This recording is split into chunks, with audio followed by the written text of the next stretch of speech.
Madame, Monsieur, bonsoir. Bienvenue dans cette édition consacrée à la visite du souverain pontife au Maroc. C'est une nouvelle page qui s'ouvre dans l'histoire du dialogue interreligieux. La première visite du chef de l'Église catholique dans un pays maghrébin. Sa Majesté le roi Mohamed VI, accompagné de son Altesse royale le prince héritier Moulay Hassan et de son Altesse royale le prince Moulay Rachid, a présidé à l'esplanade de la mosquée Hassan à Rabat la cérémonie d'accueil officielle de sa sainteté le pape François. Une visite riche en symboles et en enseignements. Le Maroc, terre de pluralisme et de dialogue entre les religions, fait figure de phare et se positionne aujourd'hui en tant que partenaire incontournable, privilégié et sollicité dans la lutte contre l'extrémisme religieux. Cette visite du souverain pontife a été marquée par un événement inédit. Le pape et sa Majesté le roi ont signé un document concernant Al-Quds, Jérusalem. Ce sont deux autorités religieuses qui proclament la liberté de culte et l'ouverture de l'espace unique qu'est Al-Quds, Jérusalem, aux trois religions abrahamiques. C'est donc un invité exceptionnel qui est arrivé au Maroc en début d'après-midi. Le pape François, le chef spirituel de près d'1 milliard de catholiques dans le monde, a été accueilli à son arrivée à Rabat par sa Majesté le roi Mohamed VI, commandeur des croyants. Une visite qui confirme que le royaume, grâce à la clairvoyance de sa Majesté le roi Mohamed VI, est un leader de l'islam modéré. Malgré une pluie battante, des milliers de personnes, toutes confessions confondues, étaient dans les rues de Rabat et de Salé. Elles sont venues acclamer le souverain pontife et sa Majesté le roi Mohamed VI. Sa sainteté, le pape François, est arrivé samedi après-midi au Maroc pour une visite officielle au royaume à l'invitation d'Amir Mouminin, sa Majesté le roi Mohamed VI. À son arrivée à l'aéroport de Rabat-Salé, sa sainteté le pape a été accueilli par sa Majesté le roi Mohamed VI, qui était accompagné de son Altesse royale le prince héritier Moulay Hassan et de son Altesse royale le prince Moulay Rachid. Après une pause au salon royal, les cortèges de sa sainteté le pape François et de sa Majesté le roi Amir Mouminin se sont dirigés vers l'esplanade de la mosquée Hassan. Les habitants des villes de Salé et de Rabat se sont massés tout au long de l'itinéraire emprunté par les cortèges pour exprimer leur joie en ce jour faste de début de cette visite du souverain pontife au Maroc. À l'arrivée des cortèges des deux souverains à l'esplanade, sa Majesté le roi Mohamed VI et sa sainteté le pape François ont salué les couleurs nationales au son des hymnes nationaux des deux pays.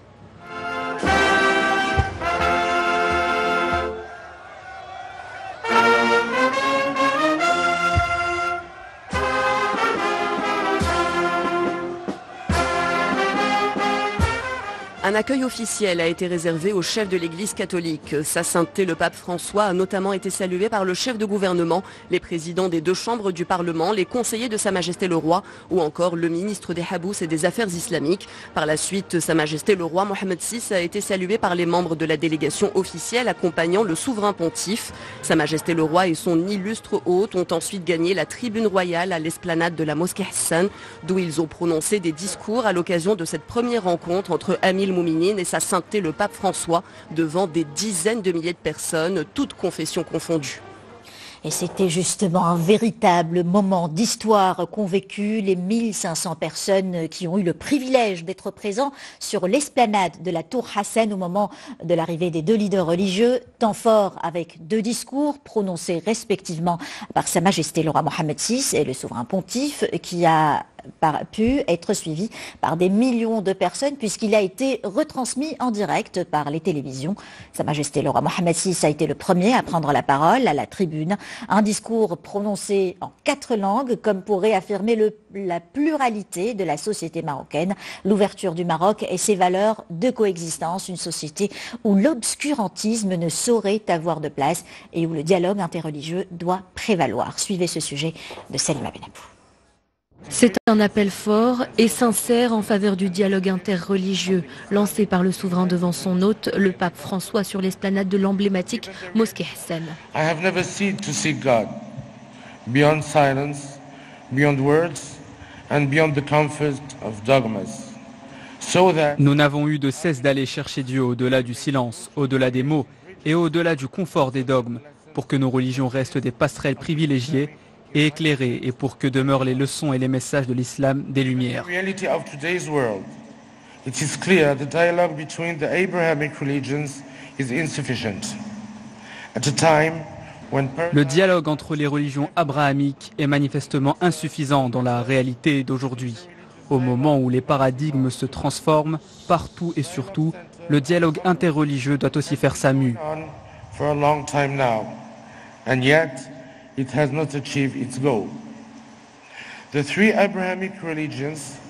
Le dialogue tourné vers la tolérance aura fait long feu, sans pour autant atteindre sa finalité.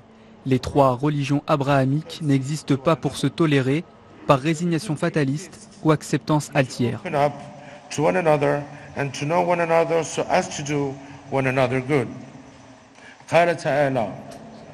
Elles existent pour s'ouvrir l'une à l'autre et pour se connaître dans un concours vaillant à se faire du bien l'une l'autre.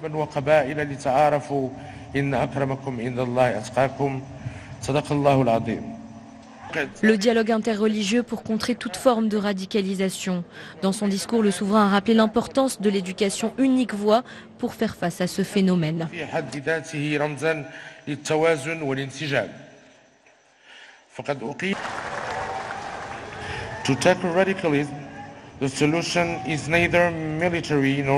Pour faire face au radicalisme, la réponse n'est ni militaire ni budgétaire. Elle a un seul nom, éducation. Mon plaidoyer pour l'éducation est un réquisitoire contre l'ignorance. Ce sont les conceptions binaires et la méconnaissance qui menacent nos civilisations. Jamais la religion. C'est pourquoi aujourd'hui, en tant que commandeur des croyants, je plaide pour que soit redonnée à la religion la place qui est la sienne au sein de l'éducation. C'est pourquoi il m'est impossible de parler devant la jeunesse sans la mettre en garde contre les phénomènes de radicalisation et d'entrer dans la violence.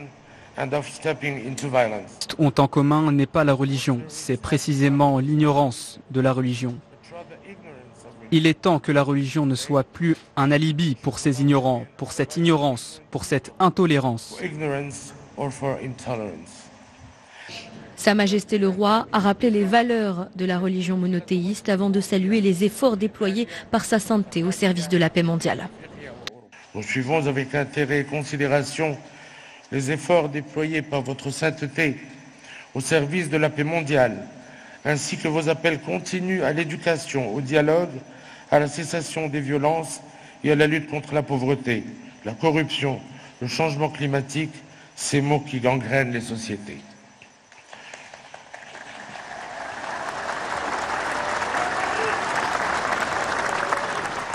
Parce que nous sommes respectivement commandeurs des croyants et saints-pères, nous devons faire preuve d'idéalisme et de pragmatisme. Nous devons être réalistes et exemplaires. Le souverain a également saisi l'occasion de cette visite pour redire la nécessité d'unir les efforts et donner une nouvelle impulsion à la construction d'un monde plus solidaire, plus engagé dans l'effort d'un dialogue respectueux de chaque peuple. Et dans son discours, Sa Majesté le Roi Mohammed VI a souligné que ce jour est exceptionnel. Le commandeur des croyants, de tous les croyants qui se trouvent sur le territoire marocain, quelle que soit leur religion, a déclaré que la venue du souverain pontife s'inscrit dans la continuité des relations établies depuis longtemps entre le royaume chérifien et le Saint-Siège. Écoutons Sa Majesté le Roi Mohammed VI. L'instant historique n'est pas fortuit, bien au contraire. Par le lieu et le choix de la date, la rencontre revêt une dimension symbolique. C'est ce qu'a rappelé le souverain dans son discours. Le lieu d'ouverture, de passage et de brassage qui nous accueille aujourd'hui est en soi le symbole d'un équilibre harmonieux. Judicieusement situé au point de rencontre entre le fleuve Bourgreg et l'océan Atlantique, il est placé sur l'axe reliant la mosquée El-Koutoubia à Marrakech et la Giralda à Séville. Et il constitue un trait d'union spirituelle, architecturale et culturelle entre l'Afrique et l'Europe.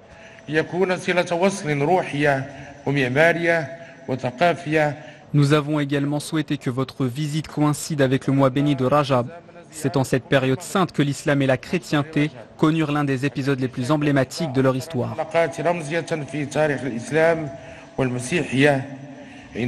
Sur ordre du prophète Mohammed, paix et salut soient sur lui, les musulmans fuyant les persécutions quittèrent la Mecque et trouvèrent refuge auprès du Négus, le roi chrétien de l'Abyssinie.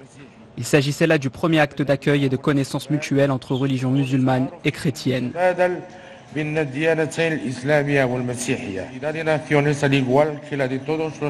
ce discours prononcé sur l'esplanade de la mosquée Hassan, le souverain a évoqué les défis auxquels doit faire face la communauté des nations, la communauté de tous les croyants, avant de rappeler la place pionnière du royaume en tant que terre de dialogue et de cohabitation religieuse. Dans ce monde en quête de repères, le royaume du Maroc n'a jamais cessé de clamer, d'enseigner et de vivre au quotidien la fraternité des fils d'Abraham, pilier fondateur de la très riche diversité de la civilisation marocaine. Pilar fundamental de la riqueza y diversidad de la civilización marroquí. L'union de tous les Marocains, par-delà les confessions, en est un exemple éloquent. Cette symbiose est notre réalité. Elle se matérialise par des mosquées, des églises et des synagogues qui depuis toujours se côtoient dans les villes du royaume.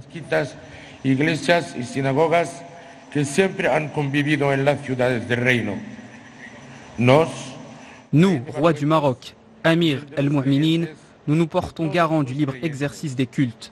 Nous sommes le commandeur de tous les croyants.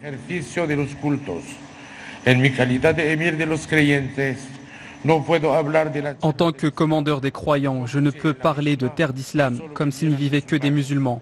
Je veille effectivement au libre exercice des religions du livre et je le garantis. Je protège les juifs marocains et les chrétiens d'autres pays qui vivent au Maroc.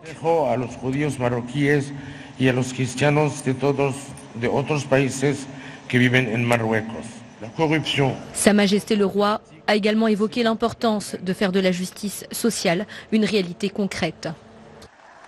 Parce que Dieu est amour, nous avons essayé de faire de notre règne un témoignage de proximité au chevet des plus pauvres et des plus vulnérables. C'est là l'esprit de l'initiative nationale de développement humain que nous avons lancée il y a 14 ans, afin d'améliorer la vie des personnes en situation de précarité ou de fragilité, d'intégrer les exclus, de procurer un toit aux sans-abri et de donner à tous ces déshérités foi en un avenir digne. C'est là également la philosophie de la politique d'immigration et d'asile.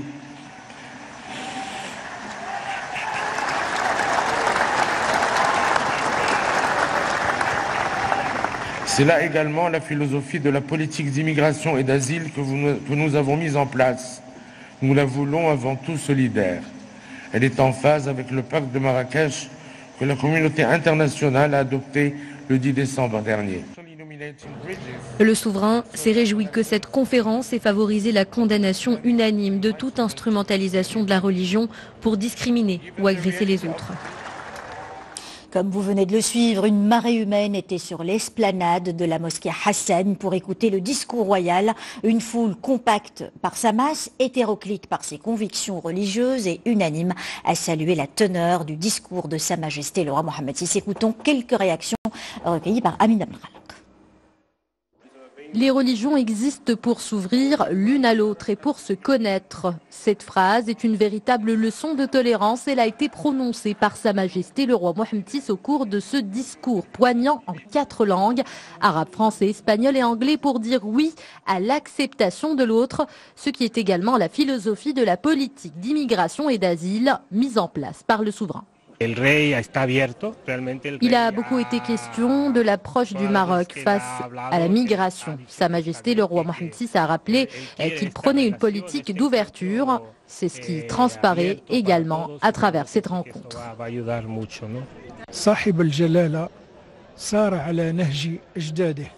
Sa Majesté le roi Mohammed VI a suivi le pas de ses ancêtres et de feu Sa Majesté le roi Hassan II. À travers ce discours, le souverain appelle à renouer avec la fraternité et l'humanité, et ce, dans le respect des constantes du royaume et de ses principes.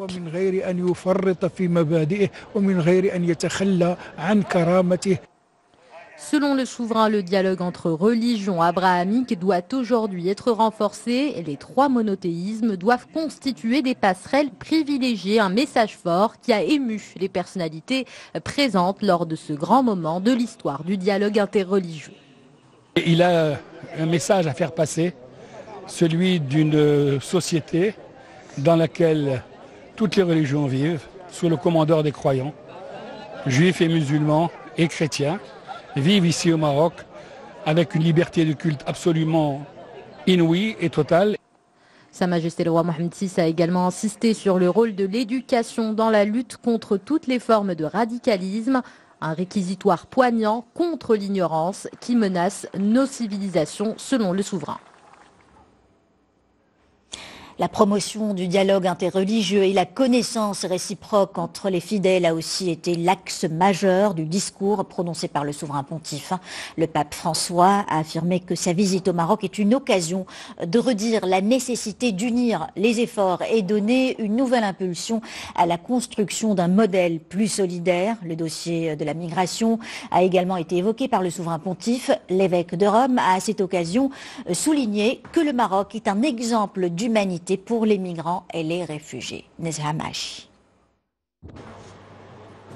Dans son discours, Sa Sainteté le pape François s'est dit heureux de fouler le sol du Maroc. Le souverain pontife a d'abord tenu à exprimer sa sincère gratitude à Amil Mouminine pour son invitation et l'accueil chaleureux que Sa Majesté le roi lui a réservé au nom de tout le peuple marocain. Perché mi consente anzitutto di scoprire le ricchezze della vostra terra. Cette visite est pour moi un motif de joie et de gratitude parce qu'elle me permet tout d'abord de découvrir les richesses de votre terre, de votre peuple et de vos traditions. Gratitude qui se transforme en une importante opportunité pour promouvoir le dialogue interreligieux et la connaissance réciproque entre les fidèles de nos deux religions, alors que nous faisons mémoire, 800 ans après, de la rencontre historique entre Saint François d'Assise et le sultan El-Melik El-Kamil. Cet événement prophétique manifeste que le courage de la rencontre et de la main tendue est un chemin de paix et d'harmonie pour l'humanité, là où l'extrémisme et la haine sont des facteurs de division et de destruction.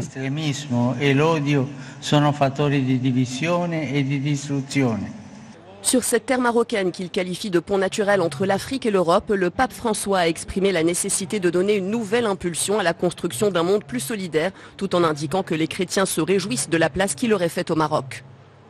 Considero anche un segno profetico la creazione dell'Istituto Ecumenico Al-Muwafaqa.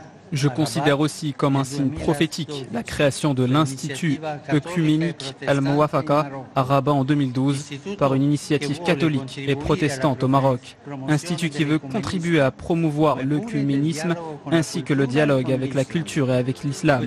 Cette louable initiative traduit le souci et la volonté des chrétiens vivant dans ce pays de construire des ponts pour manifester et servir la fraternité humaine.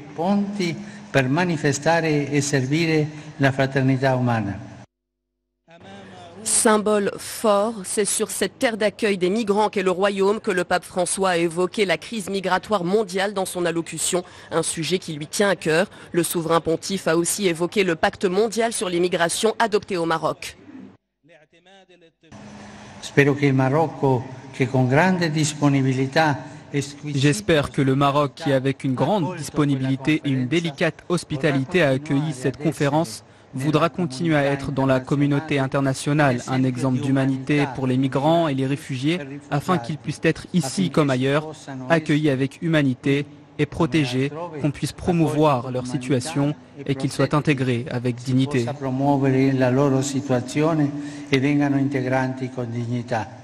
Sa Sainteté le pape François a formulé le vœu que le Maroc et le Vatican continuent à approfondir les liens d'amitié qui les unissent pour préparer un avenir meilleur pour les nouvelles générations, tout en remerciant le peuple marocain pour son chaleureux accueil. Et ce discours prononcé par le souverain pontife démontre que le Maroc se positionne aujourd'hui en tant que partenaire incontournable et privilégié et sollicité dans la lutte contre l'extrémisme religieux et le dialogue interreligieux. Il prouve, selon plusieurs commentateurs, que l'expérience et l'expertise marocaine ne cessent de gagner davantage le terrain. Amina Khaled. Un tonnerre d'applaudissements au moment où le pape François s'apprête à prononcer son discours devant Sa Majesté le roi Mohammed VI. Un discours qui salue la politique migratoire marocaine, qualifiée d'exemple d'humanité.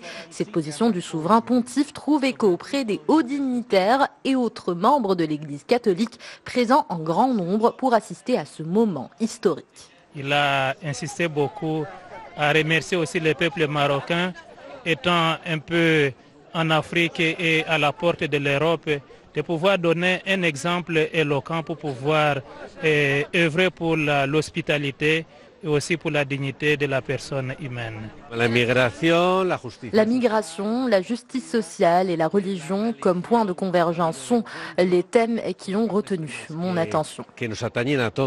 La tolérance et le respect des autres religions inhérents aux valeurs du royaume ont également été mentionnés par le pape François. Le souverain pontife s'est réjoui de la place réservée aux chrétiens dans la société marocaine, selon lui, modèle de coexistence. Il a beaucoup été question de vivre ensemble, de tolérance et de respect inconditionnel de l'autre. Ce sont, selon le discours, la condition de la cohabitation de l'islam, de la chrétienté et de toutes les autres religions. Le Maroc a mis en place depuis des années une politique volontariste pour institutionnaliser la tolérance. C'est ce qui a d'ailleurs été rappelé par le pape.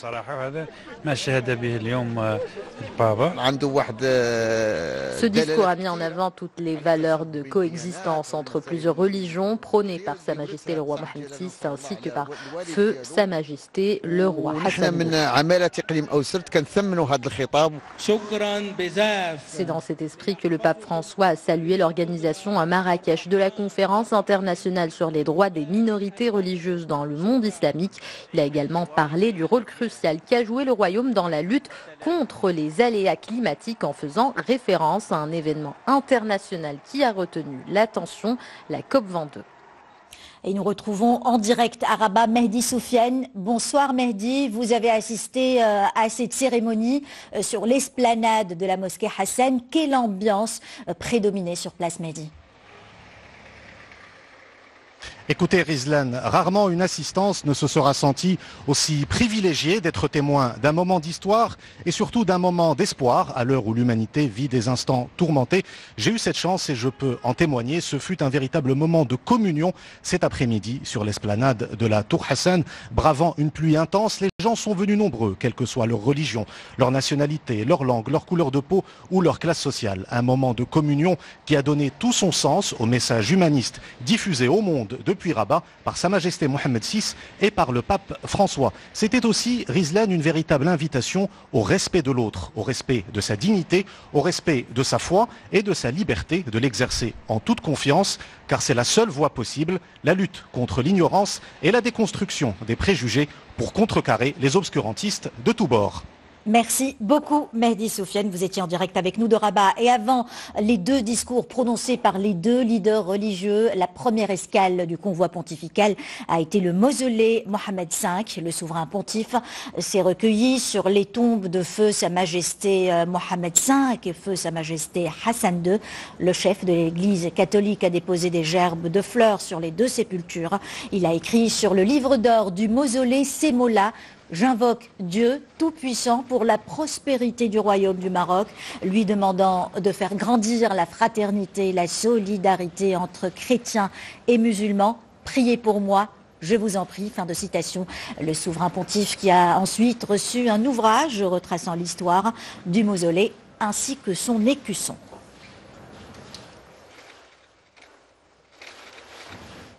Je vous le disais en titre, c'est un événement inédit qui a eu lieu à l'occasion de cette visite pontificale. Les deux leaders religieux ont procédé au Palais Royal à Rabat à la signature de l'appel Al-Quds Jérusalem, un document visant à conserver et à promouvoir le caractère spécifique, multireligieux, la dimension spirituelle et l'identité particulière de la ville sainte. Ce document paraphé par les deux autorités religieuses intervient au lendemain du message fort issu du sommet maroco-jordanien en relation avec la tutelle hachémite sur les lieux saints d'Al-Quds Jérusalem et le rôle du Maroc à travers le comité d'Al-Quds Jérusalem présidé par Sa Majesté le roi Mohammed VI. Mehdi Soufiane, Abdelrahim Bouatiwi. Sa Majesté le roi Mohammed VI, Amir al-Mouminin, président du comité Al-Quds, et le pape François signent l'appel d'Al-Quds. Un appel pour conserver et promouvoir le caractère spécifique de Jérusalem, une ville multireligieuse à l'identité particulière et unique. L'appel signé à Rabat rappelle l'importance d'Al-Quds pour les trois religions abrahamiques.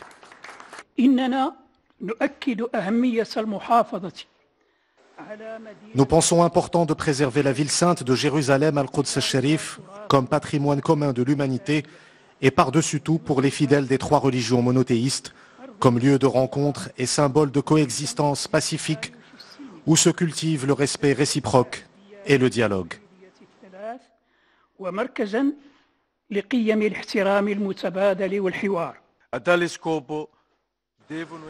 Dans ce but doivent être conservés et promus le caractère spécifique multireligieux, la dimension spirituelle et l'identité particulière de Jérusalem al-Quds al-Sharif.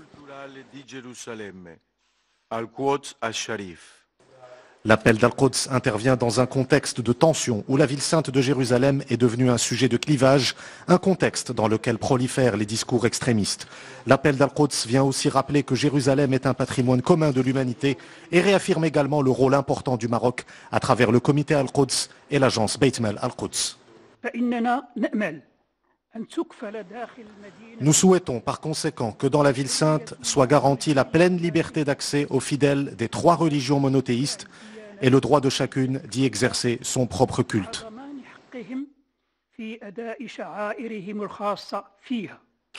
L'appel a été signé au Palais Royal de Rabat où Sa Majesté le Roi Mohammed VI, Amir el-Mouminin et le Pape François ont également eu des entretiens en tête-à-tête. Comme vous l'aviez suivi, toujours au Palais Royal de Rabat, Sa Majesté le Roi Mohammed VI, Amir el-Mouminin et le chef de l'Église catholique ont eu des entretiens. Ensuite, les 2 leaders religieux ont également échangé des présences symboliques et des photos ont également été prises.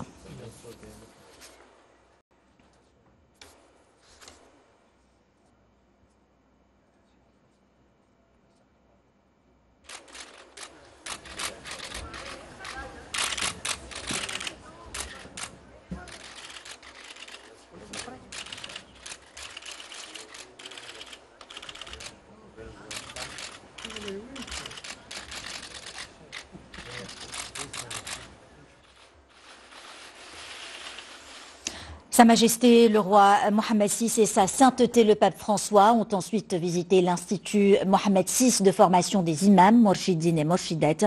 Ce centre rattaché à l'Université d'Al-Akhawaïn est l'un des emblèmes de la tolérance religieuse prônée par le Royaume, une tolérance qu'il enseigne à des dizaines de prédicateurs marocains, mais aussi des prédicateurs en provenance de nombreux pays africains. Youssef Lahmidi et Rita Sarr. Un symbole de paix, de tolérance et de dialogue interreligieux, c'est à l'Institut Mohammed VI de formation des imams Morshidines et Morshidettes, véritable exemple en termes d'apprentissage de la religion dans le monde, que Sa Majesté Mohammed VI et le Pape François se sont rendus cet après-midi. Les 2 commandeurs des croyants ont été accueillis dans l'amphithéâtre de cet établissement construit en 2014. Le souverain pontife a pu découvrir à travers la projection d'un film institutionnel les missions et réalisations de cet institut. La formation des imams et des instructrices, mission pour laquelle le commandeur des croyants, Sa Majesté le Roi, a créé cet institut, s'inscrit dans son engagement à protéger la religion. Le commandeur des croyants a procédé depuis son accession au trône à des réformes structurantes et introduit une dynamique de concordance entre les cadres institutionnels de gestion moderne et les finalités de la religion, sous différents aspects. بين الصياغ المؤسساتية الحديثة في التدبير وبين مقاصد الدين في مختلف الجوانب. 1300 étudiants, hommes et femmes, originaires d'une dizaine de pays, suivent une formation dans cet institut de Rabat. Certains d'entre eux ont d'ailleurs pris la parole devant Sa Majesté Mohammed VI et le Pape François pour faire part de leur expérience au sein de cet établissement.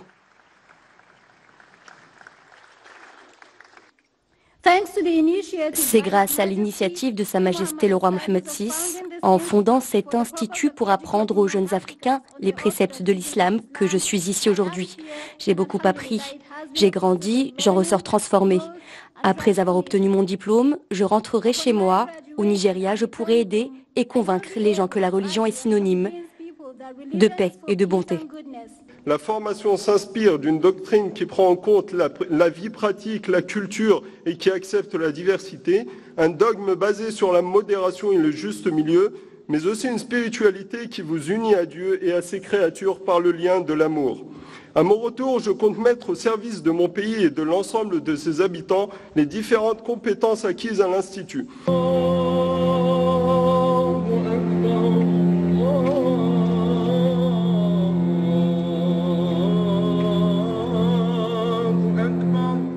Sa Majesté Mohamed VI et le pape François ont enfin pu assister au terme de cette visite à l'Institut Mohamed VI à une représentation marquée par des chants religieux de tradition musulmane, chrétienne et hébraïque, avec la participation de l'Orchestre Philharmonique du Maroc, une représentation synonyme de la coexistence et du vivre ensemble prôné par le royaume.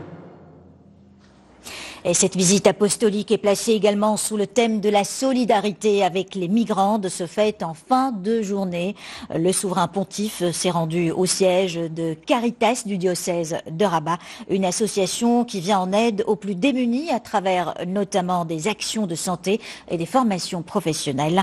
Le pape a d'ailleurs salué l'action du royaume, devenu aujourd'hui un véritable point d'accueil des migrants à travers une politique digne et courageuse. Reportage Yassine Koundi. Le récit est de Sameh Halis. C'est le dernier rendez-vous de cette première journée de visite du pape François à Rabat, au siège de Caritas. Il doit rencontrer une soixantaine de migrants originaires d'Afrique subsaharienne. Depuis 15 ans, on essaye de les aider, de s'orienter ici au Maroc. On fait ça en collaboration avec toutes les institutions marocaines, ministère santé, ministère d'éducation, Entraide nationale. Dans son discours prononcé sur l'esplanade Hassan devant le mausolée Mohamed V, le pape avait évoqué le Maroc comme un exemple d'humanité dans sa politique d'accueil des migrants. Si le pape et le roi sont ensemble pour la lutte contre les migrations ou comment vivre avec les migrants, c'est une très bonne chose pour moi. Je suis content oui, de l'arrivée du pape.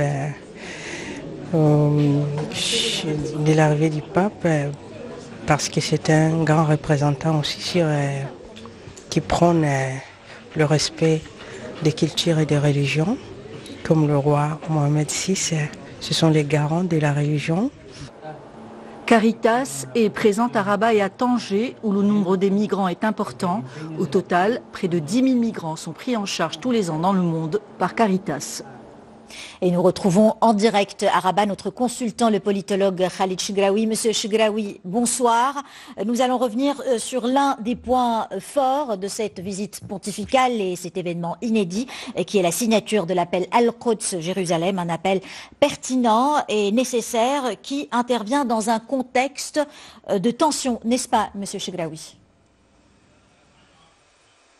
Effectivement, d'ailleurs, un grand quotidien parisien aujourd'hui dans sa une électronique a titré l'appel surprise parce que personne ne s'attendait quand même à cet appel qui est très important, qui est venu à un moment crucial que connaît le monde musulman et principalement la ville de Jérusalem. Il faut rappeler qu'on est dans des moments très difficiles que cette ville est en train de vivre.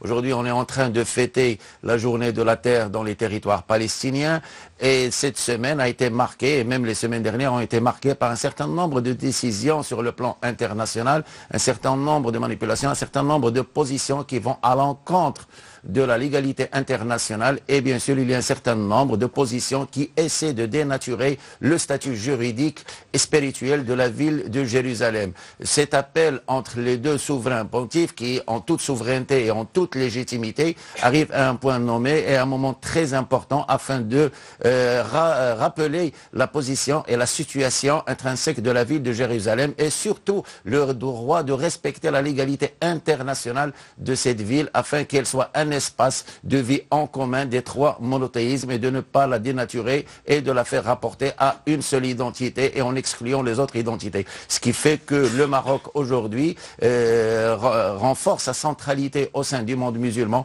au sein des monothéismes, des trois monothéismes et surtout renforcé par la commanderie des croyants de Sa Majesté et surtout la responsabilité vis-à-vis de la ville sainte de Jérusalem. D'ailleurs, cette semaine aussi, il y a eu la rencontre entre le souverain marocain et le souverain hachimite à propos principalement de cette ville, du moment que les choses commencent à se dégrader. Et il y a un certain nombre de positions, d'ailleurs, où le Maroc a démontré sa pleine souveraineté en termes de positionnement, du respect de la légalité internationale et surtout le respect des principes de la politique extérieure marocaine vis-à-vis principalement de la ville de Jérusalem et de la question palestinienne. Merci beaucoup, Monsieur Khalid Chigraoui, pour ces explications. Et la visite du pape François au Maroc survient 34 ans après celle de Jean-Paul II. Le Maroc fait figure de phare en matière de coexistence entre les trois religions abrahamiques. Ouvert au dialogue et aux échanges, ces souverains ont établi leur premier contact avec le Saint-Siège du temps des Almoravides. C'était au XIe siècle. Salahdine Roumari, Amina Bahal. Feu, Sa Majesté le roi Hassan II, reçu au Vatican par le pape Jean-Paul II. Des images qui datent de 1980 et sont entrées dans l'histoire en tant que premier grand symbole du dialogue entre islam et christianisme. Dialogue dont les prémices sont apparues des années même avant cette visite historique au Saint-Siège. Nous avons eu le début des relations officielles en 1978. En 1978, où le pape Paul VI, pour la première fois, a envoyé un représentant personnel auprès du roi Hassan II. Et ceci a initié un ensemble de relations qui sont des relations, on peut le dire, vraiment amicales. Autre date cruciale pour le dialogue interreligieux entre le Maroc et le Vatican, le 19 août 1985 à Casablanca. Jean-Paul II répond à l'invitation de feu Sa Majesté le roi Hassan II, un événement sans précédent à l'époque. C'est la première fois qu'un pape était reçu dans une telle ferveur par un pays musulman. Il a eu la courtoisie de m'inviter à visiter votre pays et à vous rencontrer. La nouvelle ère de l'Église, elle a quand même commencé à Vatican II, ça fait plus de 50 ans, c'est-à-dire une attitude positive par rapport aux autres religions que la religion chrétienne. Et on revient de loin, après des siècles de méfiance, de bagarres mutuelles. Là, dès Vatican II, l'Église disait... L'Église estime tout ce qu'il y a de vrai et de saint dans les autres traditions religieuses qu'elle-même. Par contre, le dialogue entre musulmans et chrétiens, il est extrêmement important, en particulier pour la paix. Il faut s'attendre à un accroissement de l'amitié et de la volonté de se connaître, de se débarrasser des lieux communs et plus important encore, une opposition commune au fondamentalisme. Et là, le royaume du Maroc, c'est très important, soit pour la figure du roi, soit pour la politique que le roi a voulu, surtout pour l'éducation des nouvelles générations. Ces relations ne font que se renforcer au fil des années. En 1997, le royaume se dote d'une mission diplomatique résidente auprès du Saint-Siège, le Vatican, que Sa Majesté le roi Mohammed VI visitera en 2000. Et nous terminons cette édition spéciale avec les moments forts de la visite pontificale à l'invitation de Sa Majesté le roi Mohammed VI.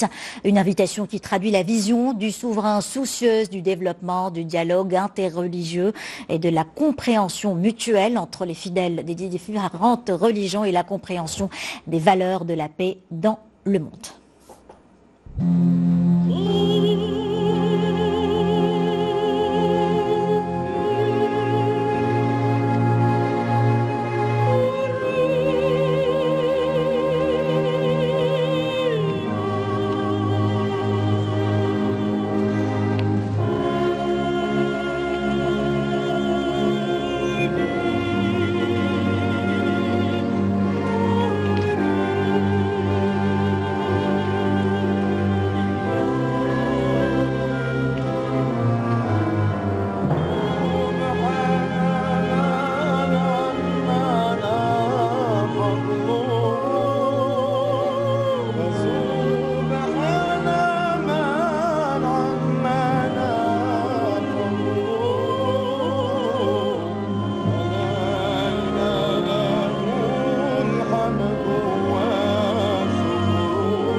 Voilà donc pour cette édition spéciale. Dans 5 minutes, le retour de l'information en langue arabe avec Bouchra Raif. Merci de votre attention et à demain.